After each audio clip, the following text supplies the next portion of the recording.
Ok, bonsoir à ceux qui nous ont rejoints. On va pouvoir commencer ce webinaire, donc bienvenue. Je m'appelle Édouard, je suis membre de Lutte et Contemplation et je suis avec… Alexandre, bonsoir, et moi je suis membre de Lutte et Contemplation. Il y a également en ligne Joseph. Bonsoir, moi je suis Joseph et je travaille pour le mouvement Laudato Si. Voilà, donc on est là pour ce webinaire qui va durer 1 heure. On va tous les trois parler pendant une bonne demi-heure et ensuite on aura un temps d'échange parce que c'est important qu'on puisse parler entre nous de ce sujet. Alors, pour des raisons pratiques, voilà, on demande à chacun de se mettre en mute, en sourdine, pour enfin, couper son micro. Et si au long de la présentation, vous avez des questions, vous pouvez les poser par écrit dans le chat. Voilà, on les prendra après pendant le temps d'échange. Parfait. Ben, écoutez, on peut commencer. On va d'abord commencer avec une petite citation de l'Évangile, voilà, pour nous remettre dans ce contexte de notre foi chrétienne et qu'est-ce qui nous pousse à aborder ce sujet un peu compliqué à première vue. Si tu veux être parfait, va, vends ce que tu possèdes, donne-le aux pauvres et tu auras un trésor dans les cieux.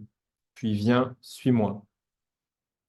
Voilà, donc nous, membres de l'UT Contemplation et du mouvement Laudato Si, on entend vraiment, entre autres, cette parole que le Christ nous adresse. Il nous invite à nous placer, nous positionner dans la société pour plus de justice et, en l'occurrence, de justice climatique. Alors, on va commencer avec un petit peu les définitions pour savoir dans quoi on met les pieds. Et je donne la parole à Alexandre. Alexandre, dis-moi ce que c'est les investissements en énergie fossile, parce que c'est un terme un petit peu complexe. En effet. Alors déjà, de quoi on parle quand on parle des énergies fossiles? Les énergies fossiles, c'est le pétrole, le gaz et le charbon, qui sont les premiers responsables du réchauffement climatique, puisque la combustion de ces énergies fossiles va produire des émissions de gaz à effet de serre qui vont entraîner le réchauffement climatique. La plupart d'entre vous savent déjà cela.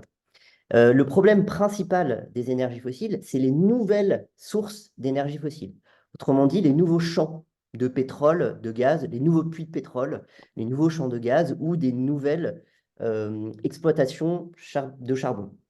Et donc, en fait, tous ces champs-là, aujourd'hui, la science est très très claire là-dessus. Donc, par exemple, le GIEC, les scientifiques du GIEC le disent, l'Organisation des Nations Unies le dit, euh, il ne faut plus développer de nouveaux champs, c'est-à-dire qu'il ne faut plus extraire de nouvelles ressources de pétrole, de gaz ou de charbon.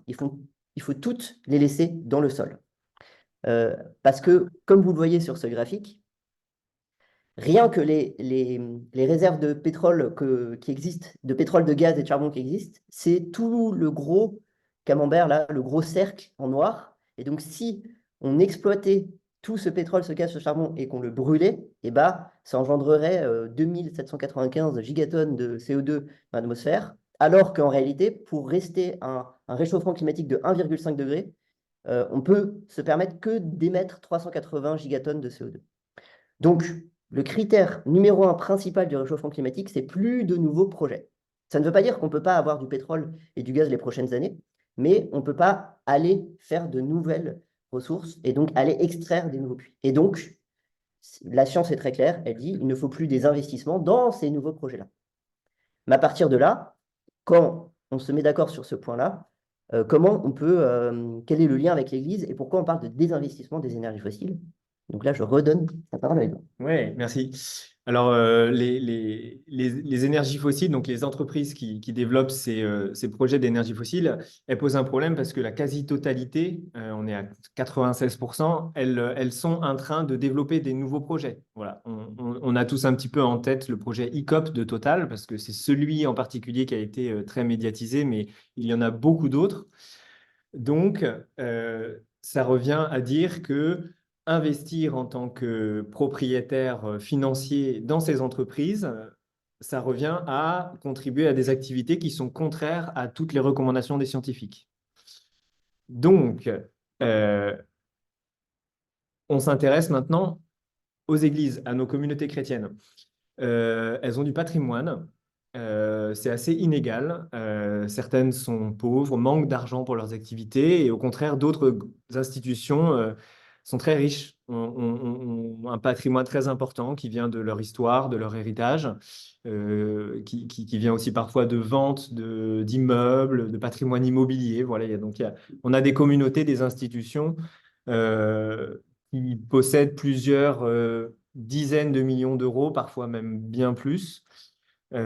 Et ce patrimoine, il se divise en deux grandes parties. Il y a le patrimoine immobilier, donc là on voit tous à peu près ce que c'est les immeubles des diocèses, des congrégations, parfois des immeubles qu'elles mettent en location et avec des loyers qui permettent de financer les activités de l'Église.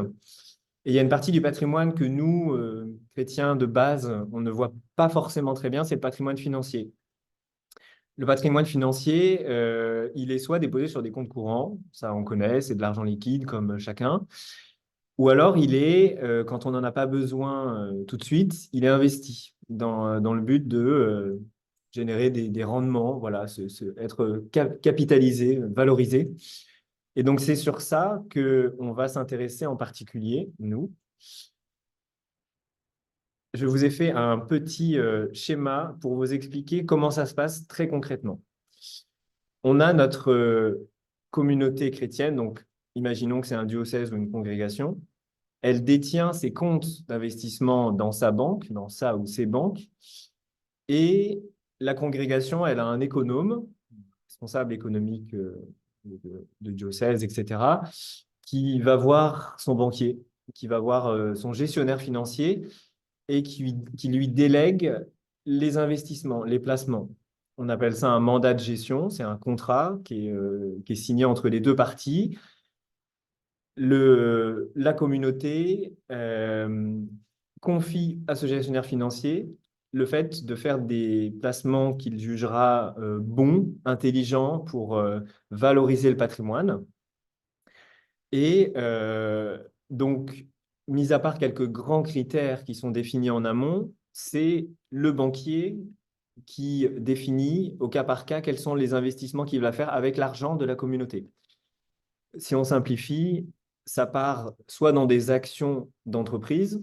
Donc, des actions d'entreprise, ce sont des parts d'entreprise. Donc, quand on investit, on devient propriétaire d'une part de l'entreprise, d'une entreprise cotée principalement, cotée en bourse, ou alors des obligations qui sont aussi un investissement en bourse. C'est un crédit en fait. C'est comme un crédit. Quand on investit dans une obligation d'entreprise, on n'est pas propriétaire de l'entreprise, mais on est un peu comme le banquier de l'entreprise. On lui prête de l'argent.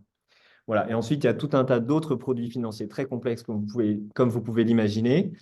Mais principalement, l'argent part en actions et en obligations. Ensuite, Juste donc, pour bien comprendre, en fait, on a d'un côté des multinationales genre Total, Shell, BP, Eni, Saudi Aramco, etc., ouais, qui vont continuer à investir et extraire des nouveaux projets fossiles, alors que les scientifiques disent non. ouais, Et de l'autre côté, en fait, on a des églises ouais, qui investissent leur argent, parfois sans le savoir, ouais, dans ces mêmes entreprises. exactement. Et ça, c'est qui est problématique. Exactement. Si je reviens à ce petit schéma, en fait, c'est très simple. L'économe de la congrégation, il a fait appel à son banquier. Il lui a dit, voilà, on a 2 millions d'argent en trop qui ne nous sert pas dans l'immédiat. On aimerait le placer pour que cet argent, il crée de la valeur.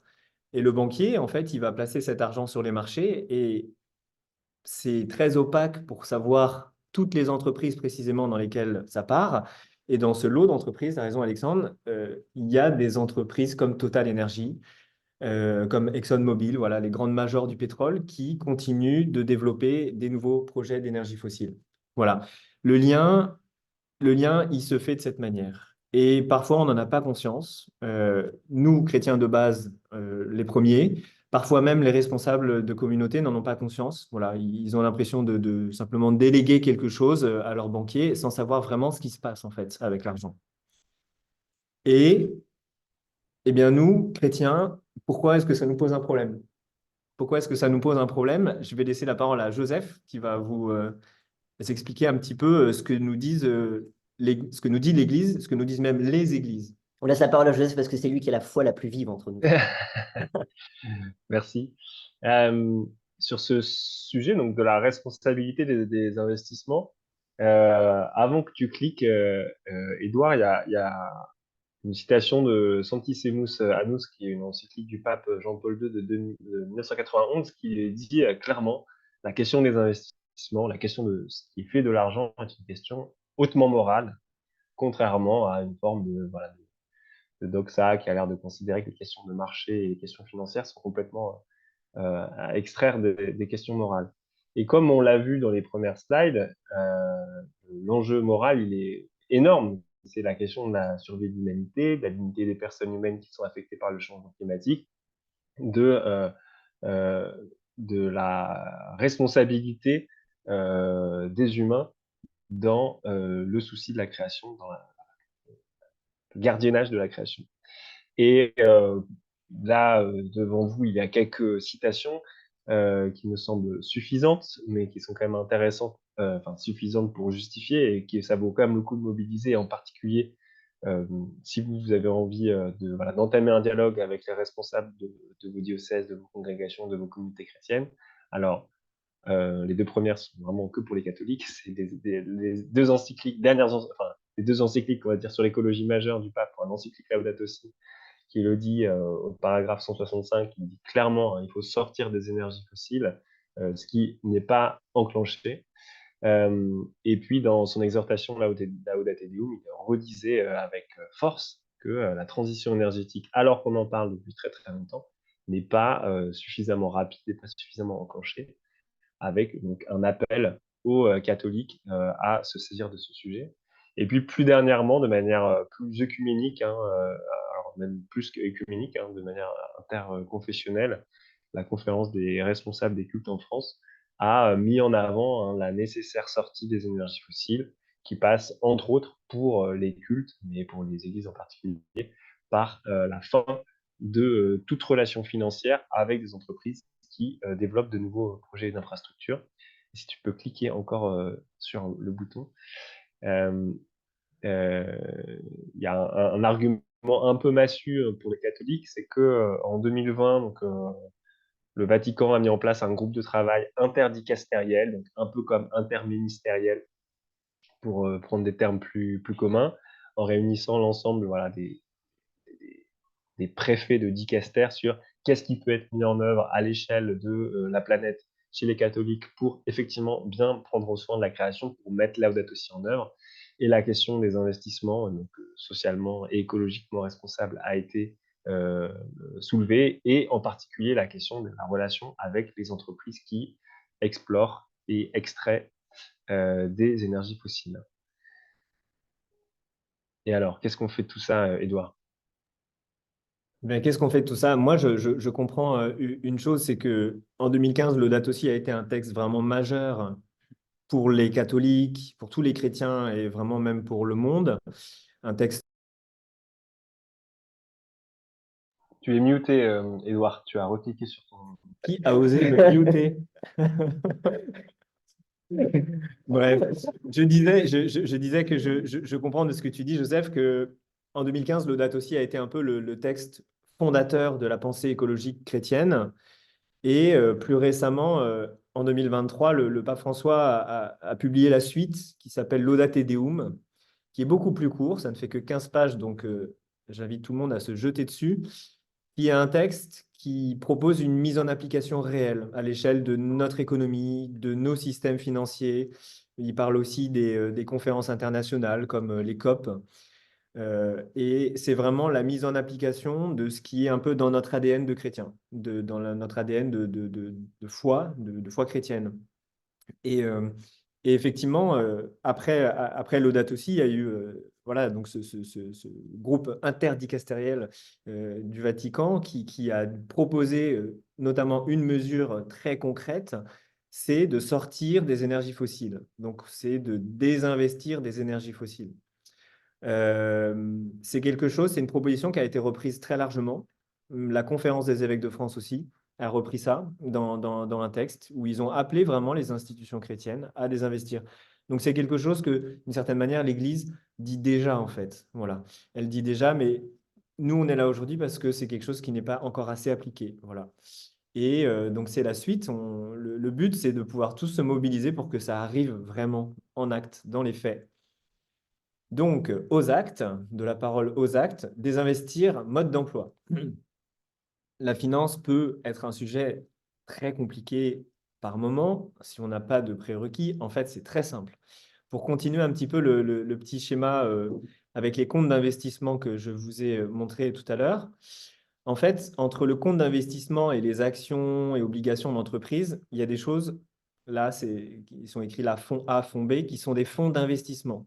En gros, c'est des poches, c'est des enveloppes. C'est-à-dire que le banquier, il ne va pas nécessairement aller mettre un peu d'argent dans telle entreprise, dans une autre, dans une autre.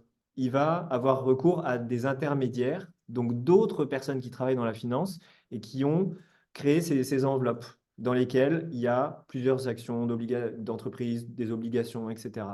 Donc en fait, ça rajoute une strate en plus qui fait que dans toute la chaîne, voilà, pour l'économe de la congrégation, dans notre exemple, bah, c'est compliqué de savoir à la fin quelles sont les entreprises que l'argent de la communauté finance vraiment. Il existe depuis plusieurs années dans le monde de la finance ce qu'on appelle des labels. Alors, ça marche un peu comme les labels bio, à savoir que c'est bien, c'est un bon indicateur pour le consommateur. Ils ne sont pas parfaits non plus, mais ils sont en train de s'améliorer et on en a deux qu'on voudrait mettre en avant, suggérer. Ce sont les labels Greenfin et ISR. Alors, Greenfin, c'est un label qui a été créé par le ministère de l'écologie en France. Et ISR, pour investissement socialement responsable, c'est un label qui a été créé par le ministère de l'économie. Et pourquoi j'ai mis version 3 entre parenthèses, c'est parce que dans sa dernière version qui est en train d'entrer en vigueur en ce moment, ce sera complètement effectif en 2025, ce label-là, il va exclure toutes les entreprises qui développent des nouveaux projets d'énergie fossile. Autrement dit, pour un investisseur, si je mets mon argent dans un fonds qui est labellisé Greenfin ou ISR, j'ai la certitude que je ne finance pas des entreprises comme Total Energy qui développent des nouveaux projets d'énergie fossile. Voilà. Il y a des imperfections dans ces labels, mais ils sont un repère, un point de repère qui est de plus en plus fiable. Voilà. Ensuite, il y a un... Donc ça, on aura l'occasion d'y revenir si vous avez des questions. N'hésitez pas à les poser dans le chat. Après, on en parlera dans notre temps d'échange. De manière un petit peu différente, il y a un deuxième sujet, en fait, qui est important. Là, on a beaucoup parlé des placements financiers, donc de l'épargne. Mais les comptes courants aussi ont un rôle à jouer. Et Alex, peux-tu nous expliquer pourquoi est-ce qu'un compte courant banal, ça peut avoir un impact?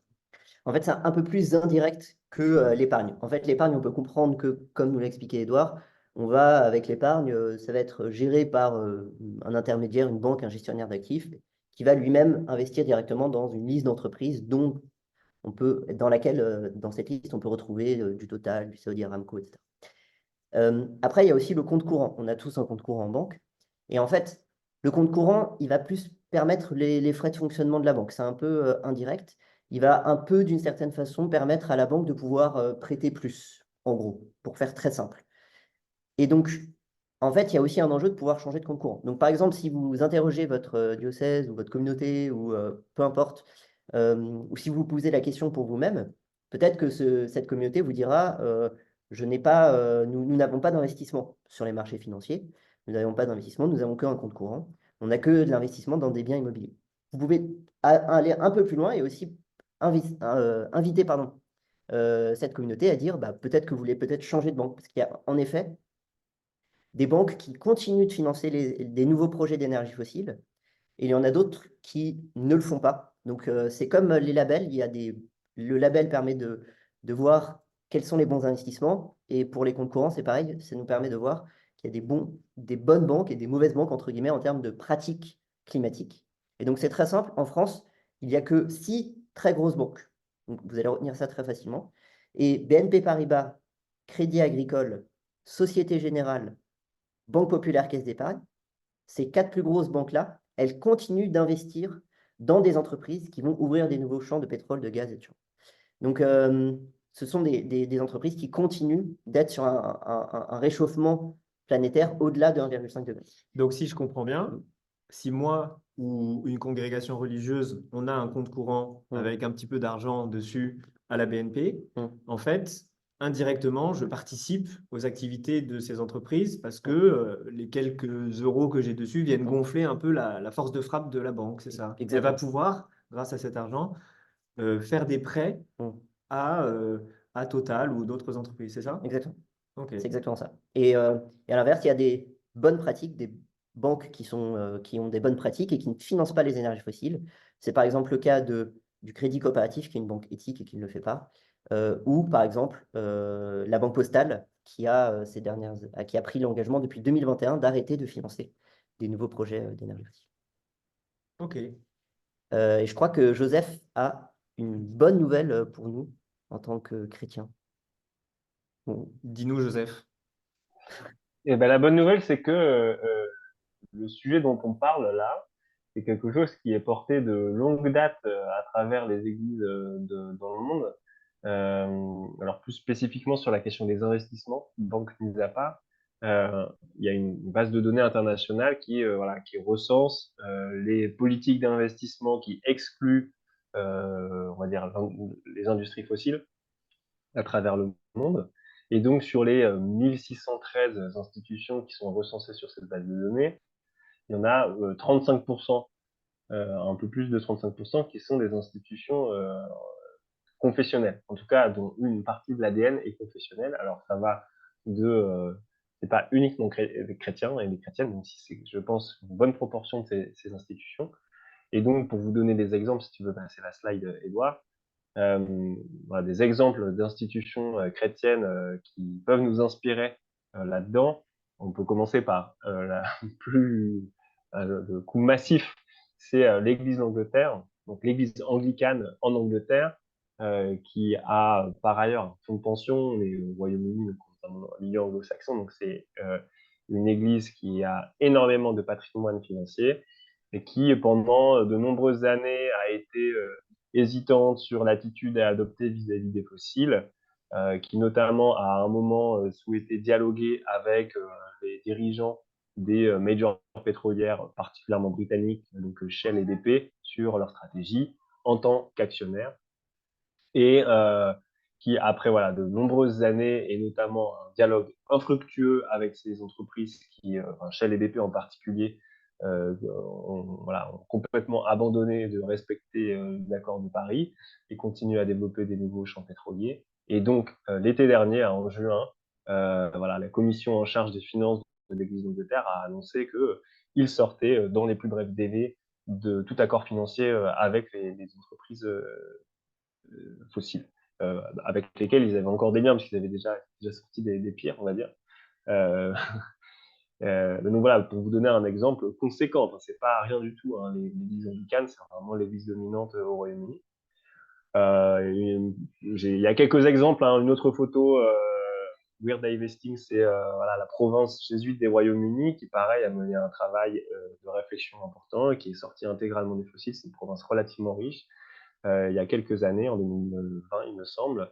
Et puis, plus près de nous, il y a les Oscillatrices, qui est une congrégation de sœurs d'inspiration ignatienne, le CCFD Terre Solidaire et le Secours catholique, qui, en cohérence avec leur projet associatif, ont une politique d'investissement qui, évidemment, ne contribue pas à dégrader le climat.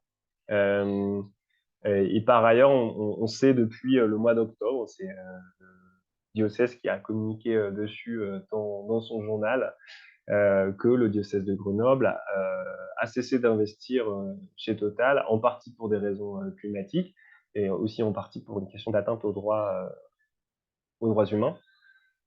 Et voilà. Et puis sur la question bancaire, un autre fait marquant, en complément hein, de la question des investissements, récemment, les Scouts et Guides de France ont interpellé la BNP sur leur stratégie de financement aux énergies fossiles. Donc voilà, c'est quelque chose qui est déjà là. Mais contrairement à d'autres pays comme le Royaume-Uni ou l'Autriche, où la question de l'investissement et des désinvestissements financiers est extrêmement présente depuis très longtemps, en France, on est encore un tout petit peu aux prémices. Et c'est là qu'on a vraiment besoin de vous.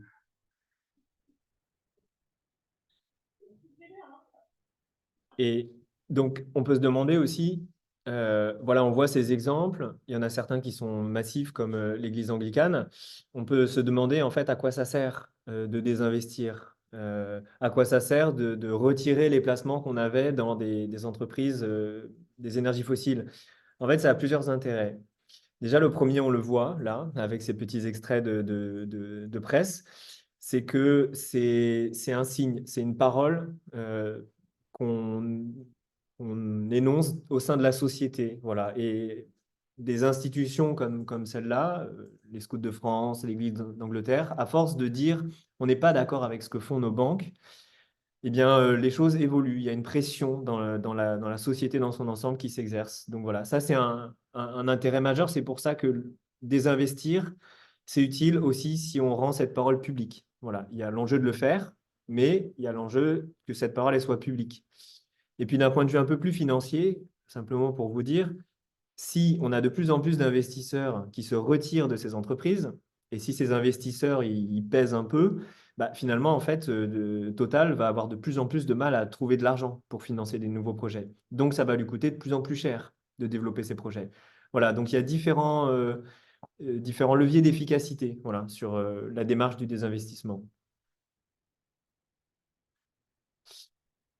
Et Joseph, je ne sais pas si tu veux reprendre la parole ou... Oui, bah, donc en parallèle donc, des acteurs confessionnels dont j'ai parlé, la question de la sortie des fossiles en termes d'investissement, c'est aussi quelque chose qui est mis en œuvre par des gens qui sont alors, moins centrés sur des questions morales et éthiques, en particulier des fonds de pension. Alors là, tu as mis les fonds de pension néerlandais, par exemple. C'est aussi le cas du fonds de pension de l'État de New York aux États-Unis, voilà, qui sont des structures qui ont des milliards, sinon des centaines de milliards de patrimoine en gestion et qui, face en fait au risque systémique que représentent les investissements dans les énergies fossiles, décident voilà, d'exclure tous les investissements relatifs à l'extraction d'énergie fossile euh, de leur portefeuille parce que voilà, c'est trop risqué en termes réputationnels d'une part, mais aussi en termes économiques parce que voilà, ce qui aujourd'hui est investi dans des nouveaux projets est susceptible d'être un actif échoué, c'est-à-dire un actif qui n'est pas vraiment valorisé à sa juste valeur aujourd'hui et donc une chute massive de valeur. Donc, dans un souci de stabilité financière, n'investissent pas dedans. Donc, c'est pas seulement les acteurs confessionnels qui prennent des décisions qui n'ont rien à, voilà, qui sont dangereuses d'un point de vue de la rentabilité financière, mais c'est aussi quelque chose qui est réfléchi par des acteurs très sérieux, dont l'enjeu principal, c'est on va dire le rendement et la stabilité du rendement. Et alors, on en arrive à un point quand même qui nous concerne un peu plus, c'est comment est-ce que nous, chrétiens et chrétiennes, à notre échelle, on peut agir. Alexandre, comment on peut agir? Euh, déjà, c'est juste dire, en fait, je suis trop content parce que là, il y a 122 personnes, 125 personnes qui participent. Et c'est ça qui est la bonne nouvelle, c'est parce que chacun d'entre vous, toi, tu peux agir à ton niveau. Et j'insiste, et en fait, on va avoir besoin de vous. Là, c'est là où vous rentrez en jeu. Et donc, nous, ça fait plusieurs mois qu'on y travaille avec Joseph, Édouard et d'autres pour vous faciliter les choses et vous dire que si vous ne trouvez pas ça normal, vous pouvez interroger votre communauté, votre diocèse, etc., pour leur demander est-ce qu'ils investissent dans les énergies fossiles et pour leur proposer des alternatives. Et pour ça, on a créé un kit, ce qu'on appelle un kit de mobilisation, qui va vous permettre d'agir et d'interpeller très simplement en 10 minutes. Je promets, c'est en 10 minutes top chrono. On a fait les tests. Et donc, comment ça se passe? La première chose, c'est que on a on a, hop, alors, je passe là. On a créé un kit qui, en fait, c'est un peu tout ce qu'on vous a expliqué là depuis une demi-heure, mais si vous voulez vous replonger dedans, vous pouvez. On a un kit qui fait 15 pages en tout, qui explique toute la situation. Donc, ça veut dire quoi les énergies fossiles, pourquoi c'est problématique pour l'environnement, c'est quoi le lien entre nos églises et les énergies fossiles, etc. Donc, il y aura la réponse à toutes les questions là-dedans. Et on a notamment un résumé du kit très, très rapide à lire en 1 minute. En 1 minute, vous l'avez lu et vous avez plus ou moins compris l'enjeu du désinvestissement des énergies fossiles.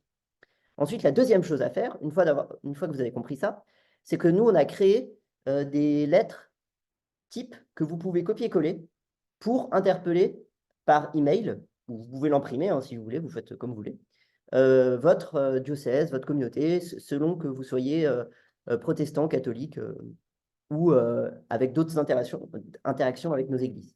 Et donc là, on a 4 lettres. Donc ça peut être adressé à un évêque, adressé à une paroisse, adressé à une communauté, adressé à une communauté protestante, etc.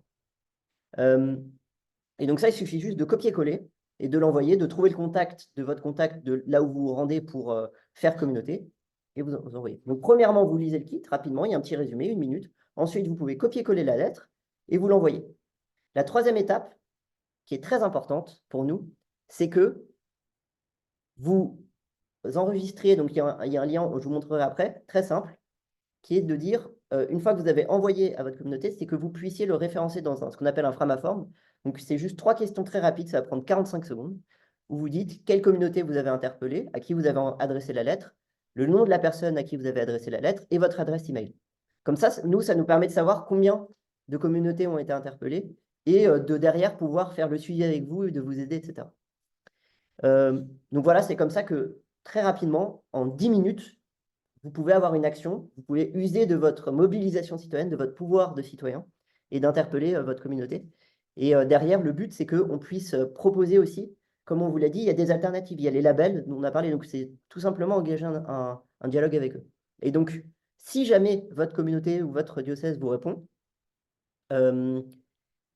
eh bien, nous, dans le kit, on a préparé les éléments de réponse que vous ne pouvez pas avoir et comment entamer un dialogue avec eux, avec des alternatives.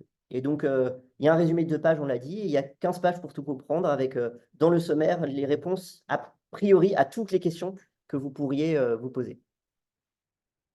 Et donc, ce kit est disponible sur notre site internet, on vous enverra après le lien. Et il y a tous les liens dessus, donc juste sur la page du site internet de Lutte et Contemplation, dans un onglet qui s'appelle Des investissements fossiles, on vous enverra le lien. Il suffit juste d'aller dessus et vous aurez toute la marche à suivre pour interpeller en 10 minutes. Et il y a une chose qui est assez importante dans notre kit, c'est la partie 5, le guide de conversation. Une fois une fois que chacun de nous aura envoyé cette lettre à son évêque ou son supérieur de congrégation, de la congrégation dont il est proche, etc., il se peut que vous n'ayez pas de réponse, mais il se peut aussi que vous ayez une réponse, quelle qu'elle soit. Il se peut que vous puissiez avoir un échange, un entretien avec votre responsable de communauté. Et c'est là que voilà, il faut savoir poser les bonnes questions. Donc, dans notre kit, on a ce qu'on a appelé un guide de conversation. Sur ce slide, vous avez quelques extraits de questions. Voilà, l'idée est de partir un peu du plus simple. Voilà, à votre évêque, est-ce que notre diocèse a des placements financiers? Est-ce que vous connaissez un peu la nature de ces placements ou alors vous laissez ça à votre banquier et vous n'en savez rien? Si c'est le cas, est-ce qu'on peut y réfléchir ensemble sur un peu le détail de ce qui est fait et surtout en fait le sens moral dont Joseph parlait en fait, parce que c'est pas un acte neutre d'avoir de l'argent qui est placé en bourse. C'est un acte, un choix moral, comme disait Jean-Paul II déjà en 91. On a aussi cette pensée qui nous est chère de nous dire, si notre communauté, elle a de l'argent, elle a un patrimoine, en fait, ce patrimoine, il ne concerne pas juste l'évêque et l'économe, en fait. Ce patrimoine, c'est l'affaire de tous les membres de la communauté. Parce que déjà, on y contribue avec le denier de l'Église, notamment quand on donne à la quête ou des choses comme ça, en participant aussi à la vie de l'Église en étant bénévole dans des initiatives que propose l'Église. En fait, on contribue à, à l'institution qu'elle est. Voilà. Donc, on a, je pense, tous un droit sur ce patrimoine, un droit de regard et un désir qu'il soit cohérent avec notre foi et avec l'enseignement qu'on reçoit de l'Église. Voilà, donc ça, c'est quelques questions comme exemple. Il y en a un peu plus pour être de plus en plus précis dans l'échange. Et donc ça, c'est la première phase de l'échange. C'est moi qui vais parler avec mon responsable d'église. Il y a un deuxième dialogue qui est un peu délicat aussi, c'est quand mon responsable de communauté, il va aller parler à son banquier. Et donc là aussi, dans notre guide de conversation, on a proposé des questions à poser, euh, des questions que notre responsable de communauté pourra poser à son banquier, en fait. Voilà. Ben, est-ce que les placements enfin l'argent qu'on vous confie à placer, quelle est votre méthode d'investissement? Quels sont les choix, qu'est-ce qui vous guide dans les choix d'investissement que vous faites? Est-ce que c'est une méthode qu'on appelle de finance durable ou finance éthique, responsable? Il y a différents termes. Voilà. Et surtout, si la communauté a envie de s'engager dans cette démarche du désinvestissement des énergies fossiles, ben, il faut que ce soit écrit noir sur blanc. Il faut que ça soit écrit noir sur blanc sur le petit document, le contrat dont je vous parlais tout à l'heure, qui s'appelle le mandat de gestion. Voilà, c'est ce mandat qui est signé par l'évêque ou le responsable de congrégation pour déléguer la gestion au banquier. Et bien voilà, ce contrat, il peut être un outil pour dire, moi je ne veux, enfin notre communauté ne veut que des fonds qui sont labellisés Greenfin et ISR, par exemple. Je veux exclure tous les investissements dans les entreprises des énergies fossiles. Voilà. Euh, et il y a une chose quand même qui nous est beaucoup revenue de la part des responsables d'église, c'est que souvent, ben, en fait, c'est compliqué. C'est opaque. Notre banquier, il nous dit que c'est compliqué, que voilà, on ne peut pas faire tout ce qu'on veut. En fait, déjà, si. Voilà. Euh, Moi, j'ai vu ça dans mon métier. J'ai travaillé dans la finance et je peux vous assurer que si un client me demande de ne plus avoir de total dans ses investissements, c'est 3 clics sur un ordinateur. Voilà. Donc, c'est très simple. En fait, c'est très simple. Et il y a un rapport de force qui peut avoir lieu dans ce cas-là. Si jamais on n'est pas tombé sur un gestionnaire financier qui a des convictions qui sont comme les nôtres, eh bien, ce rapport de force, en fait, on n'est pas impuissant dans ce rapport de force. On peut dire, bah, écoutez, si vous ne voulez pas respecter nos convictions et nos désirs pour nos placements, bah, on va aller voir quelqu'un d'autre. Et dans ce cas-là, le gestionnaire financier, bah, il perd une partie de sa rémunération. Voilà. Euh, c'est aussi simple que ça, c'est le business. On a deux dernières informations à vous partager, après on ouvre la parole pour échanger avec vous. La première, c'est que les chers amis Édouard et Joseph ici présents vont publier une tribune dans la Croix aujourd'hui. Donc je demande à mes camarades à côté de moi qui sont dans le chat s'ils peuvent la partager dans le chat. Donc comme ça, si vous voulez aller plus loin, vous pouvez lire cela. Et la deuxième information, c'est vous dire que peut-être pour certaines personnes, interpeller son dossier à sa communauté, ils sont contents, mais peut-être d'autres ont besoin de mobilisation aussi physique. On a parlé du problème des banques tout à l'heure et du fait qu'elles investissent dans les énergies fossiles. Et donc, dans les prochains mois, notamment en mai, à la période de l'Assemblée générale des banques, on va proposer des mobilisations physiques. Parce qu'en fait, il y a des agences bancaires dans toute la France, des BNP, des Sociétés Générales, des Crédits Agricoles dans toute la France. Et donc, en tant que chrétien, on va proposer une façon de s'engager sur le terrain en tant que chrétien avec des actions chrétiennes pour interpeller les banques sur ces pratiques-là. On reviendra vers vous là-dessus, on a vos mails dans le futur, mais c'est juste pour dire qu'il y aura aussi des mobilisations sur le terrain. Je crois qu'on a dit beaucoup de choses et vous avez probablement des questions. Est-ce que c'est bon du côté de Joseph et Édouard ou vous voulez préciser encore une chose? Moi, je peux préciser quand même que ces mobilisations de terrain, elles ressembleront peut-être un petit peu à ce qu'on a déjà vécu devant le siège de Total à la Défense à Paris. Voilà, le collectif, il est né un peu autour de cette mobilisation contre le projet ICOP, mobilisation de terrain, puisqu'on est allé faire des manifestations pacifiques, voilà, qu'on appelait des cercles de silence. C'était des temps en silence et en prière. Voilà. C'est une manière qu'on a dans le collectif de vouloir créer un militantisme chrétien qui soit non violent, joyeux, dans le dialogue et dans la prière. Et donc maintenant, on vous propose de poser toutes les questions ou des suggestions que vous auriez dans le chat. On ne va pas faire des prises de parole par oral parce qu'on est très nombreux, ça risque d'être confus. Mais voilà, vous pouvez nous écrire dans le chat. Si je peux me permettre, du coup, il y a un certain nombre de questions, mais il y en a beaucoup qui sont passées. Moi, j'ai entendu deux questions. Une première, c'est la question de comment on interpelle notre évêque, etc. Est-ce qu'il vaut mieux que chacun envoie une lettre si on est plusieurs dans un diocèse? Est-ce qu'il faut qu'on se mette ensemble? Enfin voilà, il y a des questions qui tournent autour de ça. Et il y avait aussi une question de est-ce que vous avez déjà eu des contacts avec des responsables dans des évêques, avec des responsables dans des diocèses? Sur la première question, est-ce qu'il vaut mieux le faire tout seul ou ensemble? Moi, j'ai pas de conviction forte sur la meilleure manière de faire. Ça dépend aussi de la sensibilité de votre évêque, ou de votre relation avec des gens qui sont en responsabilité. En contexte catholique, il arrive que des lettres collectives soient reçues comme une pétition, ou en tout cas, ne sont pas forcément bien reçues. Donc, c'est à manipuler avec précaution, et en même temps, les évêques sont quand même assez sensibles aux démarches qui sont collectives, au fait que, en particulier, enfin, on est quand même dans une approche bienveillante et encourageante, donc c'est pas forcément un problème. Donc, je ne réponds pas vraiment à la question. Je pense que les deux se valent. C'est juste important de ne pas avoir l'air d'être un groupe organisé qui est hostile à l'intérieur du diocèse. Et après, est-ce que moi, en tout cas, j'ai déjà eu régulièrement des interactions avec des économes, éventuellement des évêques ou des personnes en charge. Et voilà, ça a été pas mal dit par Édouard, hein. Souvent, nos interlocuteurs sont de bonne volonté, ils sont juste un peu submergés par les responsabilités, un peu perdus, et donc ça vaut quand même le coup, hein, de réargumenter, dire en quoi c'est important. Ça a été écrit plusieurs fois dans le chat. Bref, il faut aussi parler aux besoins de la personne à qui on parle, de parler un langage qu'il ou elle comprend. Enfin, il y a une dimension pastorale aussi à cet enjeu-là. Et bon, pour la première question. Et après, il y avait une autre question sur la pertinence, en fait, de ne pas avoir d'investissement dans les énergies fossiles. Alors, c'est un débat très récurrent sur est-ce qu'il ne faut pas garder le capital fossile pour que ça ne soit pas des investisseurs moins éthiques que nous, comme les Chinois ou des Russes ou je ne sais pas qui.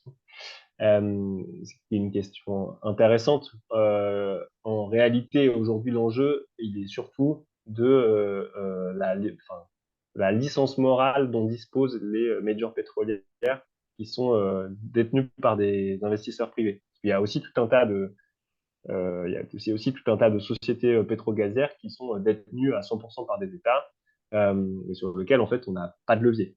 Mais c'est pas parce qu'on n'a pas de levier sur certaines compagnies pétrolières qu'on ne peut pas utiliser les autres leviers dont on dispose pour essayer de faire un peu d'agitation dans le champ de l'exploration et de la production d'énergie fossile. Et donc, euh, un investisseur, a fortiori un investisseur confessionnel, catholique, qui dit « moi, je ne souhaite pas être lié à une entreprise qui développe de nouveaux gisements fossiles », ça a un impact financier. C'est-à-dire que si les investisseurs moraux refusent d'être investis, ça veut dire que la rémunération du capital va être plus chère, ça veut dire que la rentabilité des projets est menacée. Il y a un impact financier, mais il y a aussi un impact, on va dire, plus politique ou prophétique. Quand un investisseur moral dit cette activité n'est pas désirable, cette orientation n'est pas désirable, ça vient aussi créer tout un tas de débats et de controverses autour des projets. Et notre conviction, je pense qu'on peut le dire un peu collectivement, c'est que en fait cette agitation elle est positive parce que du coup elle participe à une réorientation des flux financiers vers les solutions climatiques. Évidemment, le changement de système énergétique, c'est quelque chose qui n'est pas évident, mais en tout cas, ce qui est certain, c'est que si on développe de nouveaux gisements, on va se verrouiller dans la dépendance aux énergies fossiles, on va aller jusqu'au bout, et on n'arrivera pas à s'en sortir. Voilà pour les questions que j'ai vues. Est-ce que vous en avez vu des autres, les camarades?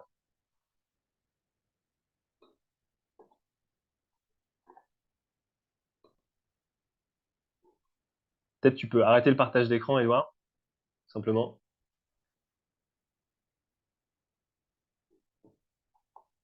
Voilà, je suis un boomer, j'arrivais pas à me démuter. Euh, Moi, j'ai vu une question d'Amandine qui demandait si c'était pas violent pour un évêque, par exemple, de recevoir autant de lettres. Notre démarche, elle est vraiment, elle n'est pas dans le conflit en fait. Elle est au contraire pour inviter à explorer une nouvelle dimension de notre foi chrétienne, une dimension incarnée, voilà, pour se mettre en cohérence avec tout ce qu'on fait en fait, toutes nos actions, toute notre manière d'être à la société.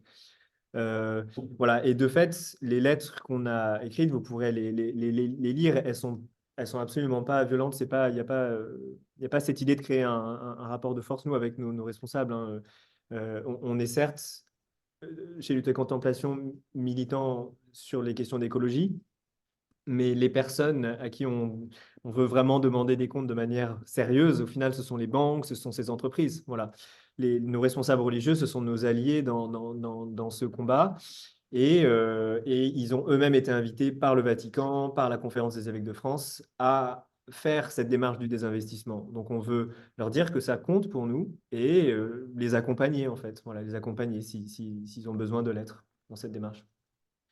J'ai vu une autre question, juste un petit peu technique sur le label ISR. La version 3, elle sera totalement effective en 2025. Donc en 2025, on sera sûr qu'il n'y aura plus aucune entreprise qui finance des énergies fossiles dedans. Pour l'instant, on est dans une période de transition.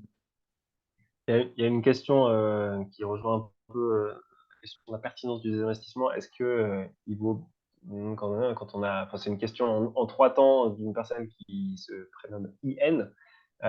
Est-ce qu'il faut demander à sa banque d'arrêter de financer des fossiles ou bien quitter sa banque? Est-ce qu'il vaut mieux rester et faire pression ou quitter sans faire de bruit? Et en fait, la réponse, c'est il vaut mieux quitter en faisant du bruit. Et dans tous les cas, il faut faire du bruit. Parce que ça rejoint d'autres questions sur quitter sa banque, c'est pas toujours facile, effectivement, quand on a une banque qui fournit des services particuliers, quand on a une relation complexe, quand on a plusieurs comptes, quand c'est quelque chose qui est pensé à l'échelle du diocèse, changer de banque, ça se fait pas facilement. Mais par contre, interpeller publiquement sa banque, ça se fait. Et l'idée, et on peut décider aussi de quitter sa banque, on peut décider éventuellement de garder des investissements chez Total, par exemple, en se disant qu'on peut s'en servir pour faire levier à l'intérieur de Total. En l'occurrence, ça ne fonctionne pas. Enfin, vous pouvez tenter, hein, si votre diocèse a envie de le faire, pourquoi pas. En l'occurrence, ça n'a pas été spécialement suivi d'effets positifs ces derniers temps. Mais en fait, quoi que vous faites, quoi que votre responsable fait, l'important, c'est que ça fasse du bruit. C'est que on entende parler des catholiques, des chrétiens qui disent bah, nous, on a quand même un problème avec le fait qu'on développe de nouveaux gisements d'énergie fossile. La décision finale, elle se négocie. L'important, c'est de laisser des marges de manœuvre à votre économe, à vos économes, à vos responsables financiers pour faire des choses qui sont en mesure de mettre en œuvre.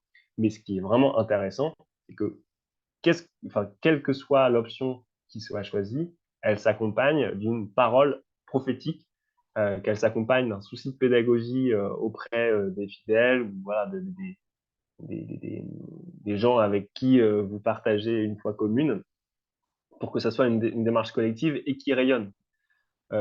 C'est vrai qu'en milieu chrétien, c'est pas toujours facile de parler d'argent. On n'est pas toujours hyper à l'aise de dire qu'il y a du patrimoine et qu'il y a un peu un enjeu financier. Mais vraiment, enfin, l'exemple des Scout de France, c'est vraiment qu'un exemple, mais c'était très intéressant de voir à quel point ça a suscité l'intérêt dans les milieux écolos, mais pas que dans les milieux écolos, de dire, ah, en fait, voilà, un mouvement d'inspiration catholique, et catholique carrément, qui cite le pape, interpelle un acteur financier sur sa politique d'investissement. On n'en a jamais entendu parler, c'est fou, c'est dingue, c'est des gens qui, a priori, sont moralement charpentés.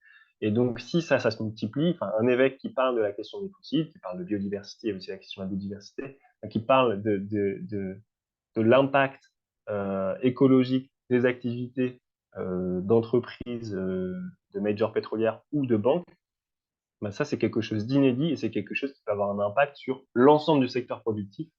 Donc voilà, quelle que soit l'option des investissements, changement de banque, courrier à une banque tout en restant dans la banque ou engagement actionnarial, l'important, c'est que ça fasse du bruit. Voilà. Il y a deux, trois questions au sujet des lettres. On a effectivement dans nos lettres des citations, hein, qui viennent du Vatican, du pape François, et des citations aussi qui viennent des institutions protestantes, hein, pour les versions de lettres pour à destination des communautés protestantes. Voilà. Et je crois qu'Alexandre, il y avait deux, trois questions sur lesquelles tu voulais rebondir. Oui, alors, juste pour préciser, il y avait une question de Clément qui demandait, par exemple, si on investissait au crédit coopératif, s'il y avait des investissements au crédit coopératif, c'est sûr qu'effectivement, le gestionnaire d'actifs, c'est-à-dire la banque d'investissement, si vous allez au Crédit Agricole et vous donnez votre épargne, ça ira pas dans les énergies fossiles. Donc ça, c'est sûr. Euh, ensuite, pardon, je crois que c'est un nom de famille, mais De Gris disait.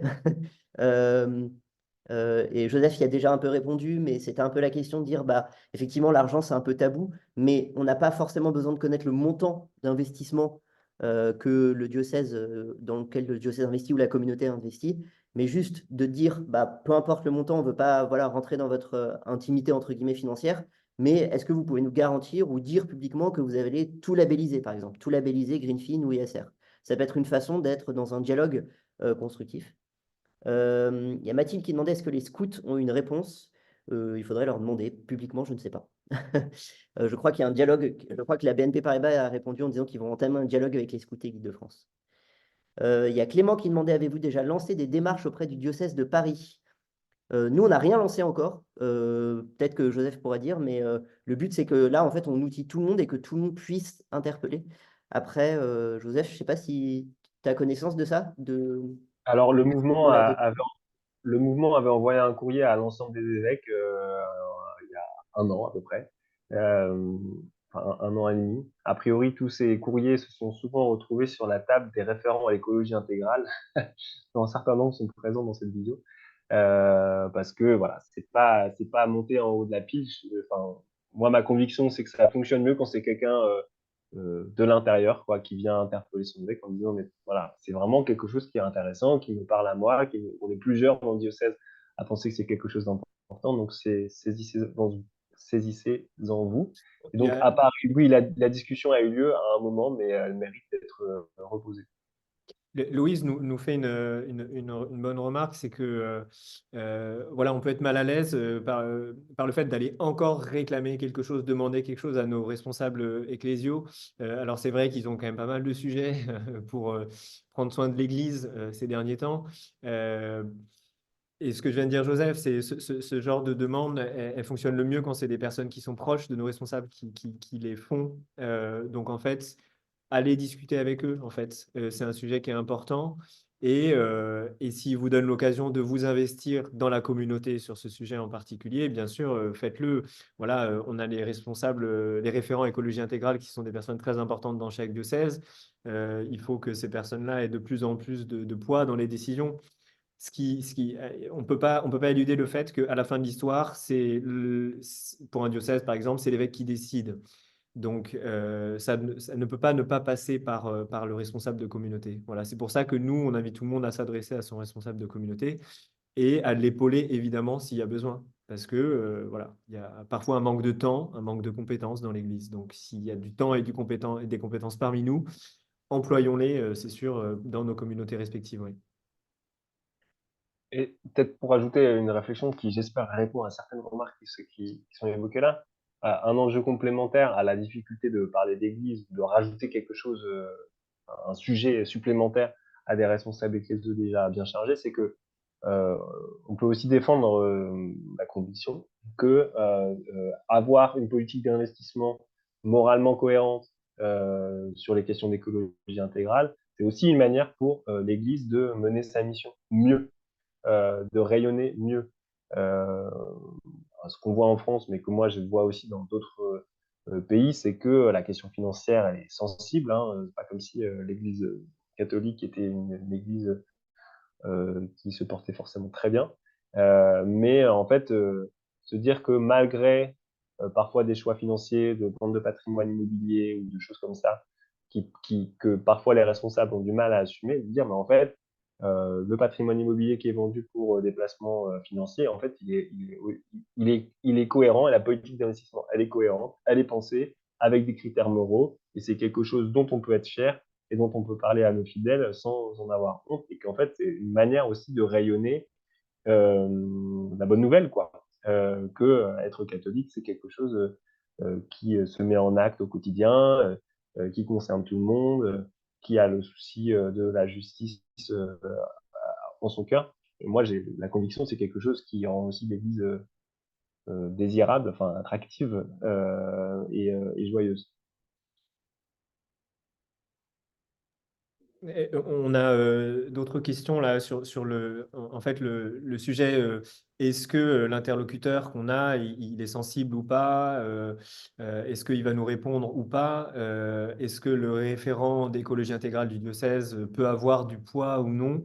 En fait, la réponse que nous, on veut apporter, c'est que si toutes les chrétiennes et tous les chrétiens un peu de base en fait se manifestent sur ce sujet, on aura de plus en plus de poids. Et donc les personnes qui sont, là on parle des référents à l'écologie intégrale parce que c'est un rôle un peu clé, mais en fait les personnes qui sont aux manettes de ces responsabilités, en fait elles auront beaucoup plus de pouvoir dès lors que l'Assemblée, l'Assemblée se mobilise et interpelle. C'est vraiment ça qu'on a envie de créer, c'est ce mouvement où chacun peut se saisir du sujet et aller en parler. Et si jamais vous envoyez votre courrier et que vous n'avez pas de réponse et que vous avez envie de continuer quand même, eh bien sûr, il est possible voilà, d'aller discuter avec son évêque à la sortie d'une messe ou quelque chose comme ça. Toutes les occasions sont bonnes en fait pour parler de ce sujet. Il y a une question qui revient aussi beaucoup sur est-ce qu'on peut se regrouper par ville ou par communauté parmi les participants de ce soir. C'est Béa notamment qui posait cette question. Euh, alors, ça va être compliqué pour nous d'arriver à vous regrouper, etc. Mais on vous invite fortement à le faire. Enfin, j'imagine que vous devez connaître un peu, en tout cas autour de vous, des personnes avec qui vous partagez votre diocèse ou votre paroisse ou votre communauté. N'hésitez pas à co-signer les lettres tous ensemble, à être plusieurs à signer ces lettres, à l'envoyer. Et si vous êtes plusieurs là, par exemple, dans une ville et que vous ne vous connaissez pas, je pense que ce n'est pas très grave si le diocèse ou la personne ou la communauté reçoit plusieurs lettres. Au contraire, ça montrera une forme d'intérêt. On a une question de Denis sur le label Église verte. Euh, le label Église verte, en fait, il a vocation à faire émerger une conversion écologique intégrale dans une communauté, dans une paroisse. Et donc, dans les points d'action justement sur lesquels on peut avancer pour plus d'écologie en actes, il y a effectivement cette question du désinvestissement des énergies fossiles, en tout cas de la bonne allocation des placements de la communauté. Donc, c'est un point parmi d'autres chez eux. Voilà, nous, Lutter Contemplation, le mouvement La Date aussi, on est évidemment en contact avec les personnes d'Église verte. On marche dans la même direction. Le problème, c'est que l'Église verte, c'est pour les paroisses. Donc, le placement, c'est à l'échelle des diocèses. Par ailleurs, cette Effectivement. réflexion, elle a du mal à remonter. Effectivement, parce que voilà, quand le patrimoine financier, le gros du patrimoine financier, hein, tout à l'heure, quand je parlais de dizaines de millions, voire plus, souvent, c'est à une échelle très centralisée. Voilà. La paroisse, votre paroisse, ma paroisse, elles sont pauvres enfin, en argent, la plupart, voilà, sauf quelques rares exceptions. Mais c'est vraiment les congrégations et les institutions qui sont en haut de l'échelle qui rassemblent le patrimoine le plus important. Euh, Moi, il y a une petite chose que je veux préciser, c'est vous dire, n'hésitez pas à partager aussi cette information autour de vous, à vos amis, etc. Vraiment, en fait, on croit beaucoup à une forme de théorie de changement qui est que si on est de plus en plus nombreux à interpeller, même à un niveau local et même à un diocèse où on sait peut-être ou un diocèse ou une communauté qui n'ont pas trop d'argent, ça va faire effet boule de neige. On croit vraiment à ce que là, enfin, c'est quand même incroyable qu'on soit 125 déjà là ce soir, que derrière, ça puisse se propager et que chacun puisse le faire. Donc, n'hésitez pas à partager. Je ne sais pas si vous pouvez mettre je me tourne vers mes camarades à ma gauche. Si vous pouvez mettre le lien juste du, de notre site internet qui explique tout. C'est déjà fait, super. Bah, si vous pouvez le remettre là à nouveau. Il y a une page sur le site internet de Lutter Contemplation qui explique tout et comment agir en 10 minutes, vraiment. Voilà, donc Voilà, et là, on a Mathilde et d'autres personnes qui nous disent que Église verte a aussi une déclinaison congrégation. Donc ça, c'est une nuance que je ne savais pas, mais très bien. Après, dans cette idée un peu de mobilisation de tous et de toutes, je vais tenter un petit parallèle qui n'engage que moi, pour le coup, mais l'Église, sur les questions d'abus, elle a pu avancer parce que, il y a des gens qui se sont exprimés, en fait. Voilà. Donc, on n'est vraiment pas sur le même registre, évidemment, mais c'est la même chose, en fait. Voilà. Il faut que nos responsables d'église ils puissent un peu sentir l'odeur des brebis, comme on dit, et de savoir quelle est, nous, notre pensée, notre désir de cohérence sur les questions écologiques.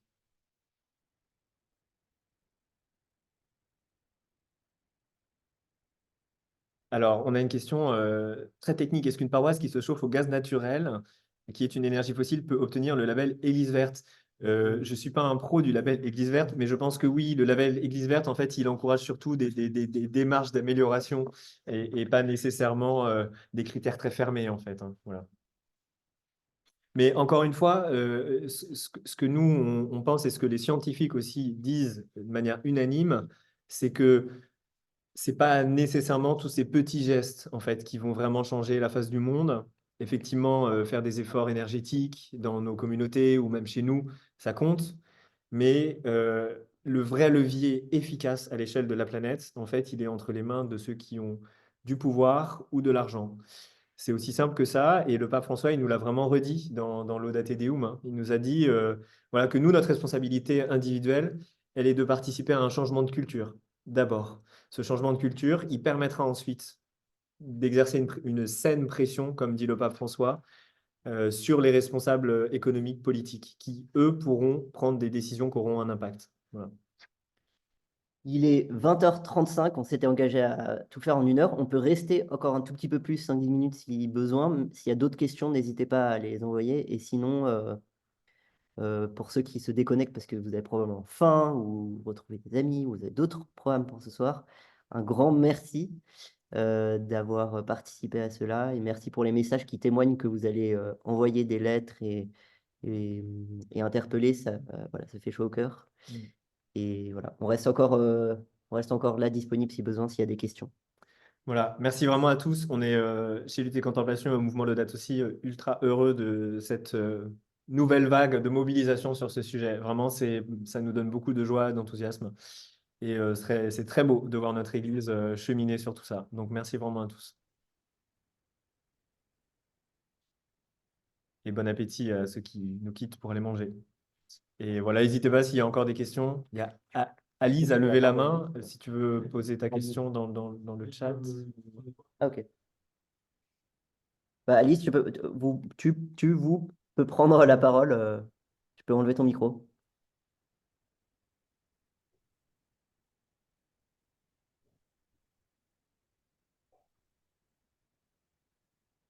Voilà, si vous voulez maintenant, voilà, si vous voulez poser vos questions à l'oral, on peut le faire de manière un peu plus informelle. Allez-y, hein, n'hésitez pas.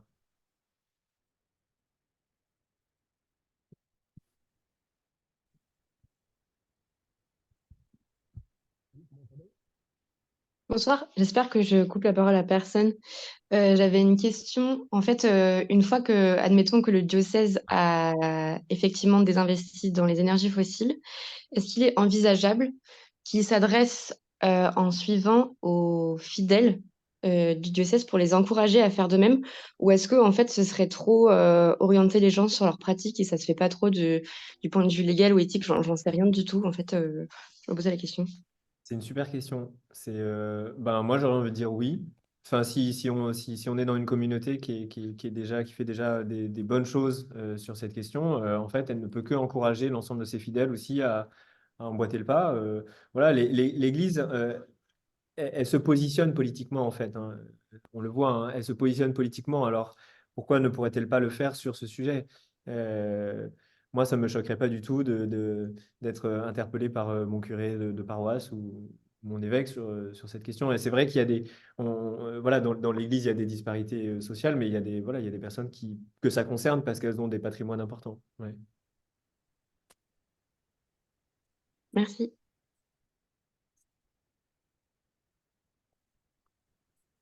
Je peux? Bien sûr. Bien sûr. Bonsoir déjà. Bonsoir. Je... Pardon, rhume. Euh, Pourquoi on n'appelle pas, nous du mouvement Laudato Si, et en tout cas ceux qui sont concernés ce soir, parce que pourquoi on n'appelle pas les fidèles, je suis italien, donc mes mots sont un peu approximatifs. Pourquoi on n'appelle pas au boycott des compagnies comme Total et les autres dont on a parlé ce soir? Eh bien, nous, chez Lutte et Contemplation, on l'a fait. On l'a fait et notre collectif, il est même né un petit peu de ça. Il y avait une tribune qui avait été publiée l'année dernière dans La Croix, qui avait été signée par 400 jeunes catholiques pour demander aux évêques français de se positionner contre le projet ICOP de Total. C'était un projet qui avait déjà officiellement été condamné par le Vatican et par le pape François. Euh, voilà, donc il y avait eu une mobilisation qui avait eu lieu sur ça, sur voilà, ce que vous appelez un peu le boycott, enfin en tout cas de s'opposer à un projet qui est vraiment contraire à toutes les recommandations des scientifiques. Ouais. Voilà, on n'avait pas eu de réponse. Enfin, on avait eu une réponse, il y avait eu un dialogue, il y avait même eu une rencontre avec un évêque et des responsables chez Total. Et ça n'avait été que du dialogue, en fait. Voilà, hein, que du dialogue, mais aucune prise de position.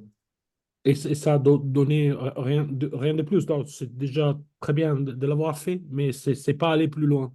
Non, les évêques français ont choisi de ne pas condamner nettement le projet ECOP. Grave. C'est grave, ça. Très grave. Et je me permets, après je me tais, hein, promis, juré, et je me permets de dire que toute cette initiative que vous nous proposez de faire, que sont, moi, avec lesquelles je suis absolument d'accord, ça devrait être, en fait, ça devrait être l'envers. En fait, c'est du haut que devrait venir l'invitation vers les fidèles à dire, surtout parce qu'il y a une encyclique, il y a une nouvelle exhortation de l'année passée, c'est du haut de notre Église qui devrait venir l'exhortation à ce changement. C'est fou qu'on se retrouve à devoir faire la démarche à l'envers, hein. C'est assez fou. J'ai fini. Merci beaucoup. Ouais. Merci. Non, mais je pense qu'on partage effectivement ces constats. Malgré tout, on peut se réjouir du fait que dans les textes un peu officiels, y compris de la Conférence des évêques de France, cette question est là en fait, hein. Il y a une invitation à désinvestir des énergies fossiles. Euh, voilà, la question après, c'est la mise en pratique. Voilà, la mise en acte. Et c'est ça souvent qui bloque. L'Église est encore dans un temps où elle s'approprie la pensée écologique, elle s'approprie Laudato aussi. Et nous, on veut inviter tout le monde à s'approprier aussi Laudate Deum, qui est vraiment simplement la traduction dans le réel, dans le concret de la vie et de la terre et des hommes et des femmes. Bien sûr, absolument. Merci, merci beaucoup. Merci à vous. Et on a Nicolas, je crois, tu levais la main. Oui, merci de prendre ma question. Merci à vous de l'organisation de ce webinaire. C'est vraiment fantastique. Je crois qu'il y a un momentum qui est en train de se dessiner dans le sillage des grands textes que vous avez rappelés. Et c'est hyper, je trouve, chaleureux de voir qu'il y a des chrétiennes et des chrétiens qui sont concrètement aux manettes. Parfois, lors des messes, des offices, on peut se sentir un peu essolé, notamment dans les prières universelles où on ne parle pas assez, à mon sens, de la création. Et là, de voir cet élan qui est en train de prendre avec lutte et contemplation, c'est canon, donc bravo à vous. Et oui, j'avais une question, vu que c'est un peu votre, je sais pas si c'est un galop d'essai, mais c'est un peu un pilote, j'ai l'impression, ou un crash test, cette première campagne de mobilisation, ou cette deuxième, j'ai pas tout suivi, je crois que vous avez déjà fait une mobilisation. Est-ce que vous avez là, sur la campagne des investissements, est-ce que vous avez des objectifs chiffrés en termes de mobilisation, peut-être de reach, d'audience, de personnes, et puis, in fine, de des investissements concrets dans telle ou telle paroisse, communauté à échelle nationale. Encore une fois, merci beaucoup et keep the flow. Merci. Merci beaucoup. J'y vais? Ok. C'est une bonne question. En fait, je parlerai chiffres après, mais en fait, l'idée, c'est déjà, on pense qu'il y a déjà peut-être pas mal de communautés qui ont désinvesti, mais qui n'ont pas communiqué dessus. Et donc, on trouve ça dommage de ne pas répandre la bonne nouvelle, tout simplement. Et donc, on espère, c'est pour ça qu'on fait remonter les questionnaires et qu'on demande vraiment ardemment que tout le monde remplisse le questionnaire. Comme ça, on peut suivre. Et en fait, on va avoir peut-être plein de bonnes nouvelles de communautés de diocèses qui disent: ah ben non, nous, on avait déjà choisi. Et donc, on aimerait derrière les inviter collectivement à pouvoir le dire publiquement, ce qui serait une sorte de parole prophétique. Donc ça, je pense que c'est possible pour une dizaine, une vingtaine peut-être d'entre eux. Voilà. Après, derrière aussi, l'enjeu, ce serait pouvoir de monter.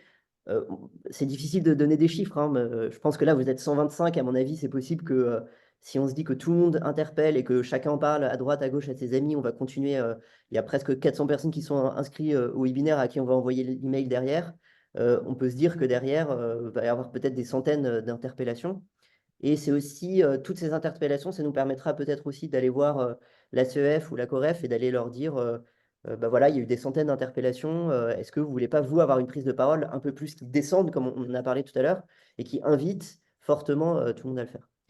Voilà, c'est difficile de dire des chiffres très précis, mais Je pense que Joseph aussi peut peut-être nous dire un mot parce qu'on a un outil qui est existant depuis plusieurs années et qui est très chouette, c'est le mouvement Laudato Si par rapport à ces prises de parole publiques. Je sais pas exactement ce que tu voulais me faire dire, mais je profite quand même du truc. Par rapport au Non, fait mais, que par rapport au fait que vous mettiez en commun les annonces liées ouais. à l'investissement. En fait, sur le site du mouvement, il y a une page web dédiée à la question du désinvestissement sur laquelle il y a un petit formulaire où on invite les responsables des institutions, donc diocèse, congrégation, mouvement laïque, etc., à dire, voilà, nous, on a adopté telle politique, on vous le dit, et en nous disant, ils acceptent qu'on communique là-dessus. La manière dont le mouvement a fonctionné jusqu'à présent, c'était voilà, de faire des lots, enfin, d'avoir le maximum d'institutions en même temps et d'organiser voilà, faire un communiqué de presse à un moment, souvent de manière interconfessionnelle, alors souvent œcuménique, principalement c'est comme surtout des institutions chrétiennes, mais à l'échelle internationale, dire voilà, par exemple, le dernier en date, c'était en avril 2023, on avait 35 institutions chrétiennes plus une juive qui avaient adopté une politique d'exclusion des fossiles pour leurs investissements, on a communiqué dessus, etc. Et le fait de les mettre ensemble, ça permet d'aller un peu plus loin. Après, on peut imaginer d'autres formats, en particulier en France, parce qu'on parle français, on parle pas anglais, et ces annonces globales, elles fonctionnaient mieux dans les pays anglophones. Donc on peut imaginer ça. Après, sur la question du nombre, enfin de l'impact, ce qui se voit ailleurs, c'est que c'est vraiment, il faut des institutions pionnières, mais il en faut un petit peu plus qu'une. Et passer un certain seuil, ça devient la norme, quoi. Donc il y a vraiment un enjeu à, moi, ma conviction, c'est que s'il y a, je sais pas, une vingtaine de diocèses avec des évêques qui assument et qui sont très à l'aise avec le sujet, qui disent, bah voilà, dans notre politique d'investissement, par ailleurs, on n'investit plus dans les fossiles, au même titre que tout un tas d'autres secteurs de production. Euh, et on peut espérer qu'en fait, que ça contamine tout le reste et ça devienne complètement normal et que ça devienne, voilà, la manière dominante de penser dans l'Église catholique en France. Et ce serait un énorme succès parce que l'impact par rebond du désinvestissement, c'est que ça devient un sujet pour tous les fidèles. Et en fait, l'enjeu, c'est celui-là, c'est de mobiliser l'ensemble des communautés chrétiennes et pas que quelques responsables. J'aurais une question à poser. Oui. Bonjour. Bonjour. J'ai une question très, très naïve à poser parce que je ne suis pas le roi de la finance, loin de là. Est-ce que le fait d'avoir des investissements qui sont donc décarbonés ne va pas rapporter moins d'argent à tous ces gens qui, enfin, c'est des économes diocésains qui ont pour mission de faire rentrer de l'argent pour faire tourner le diocèse?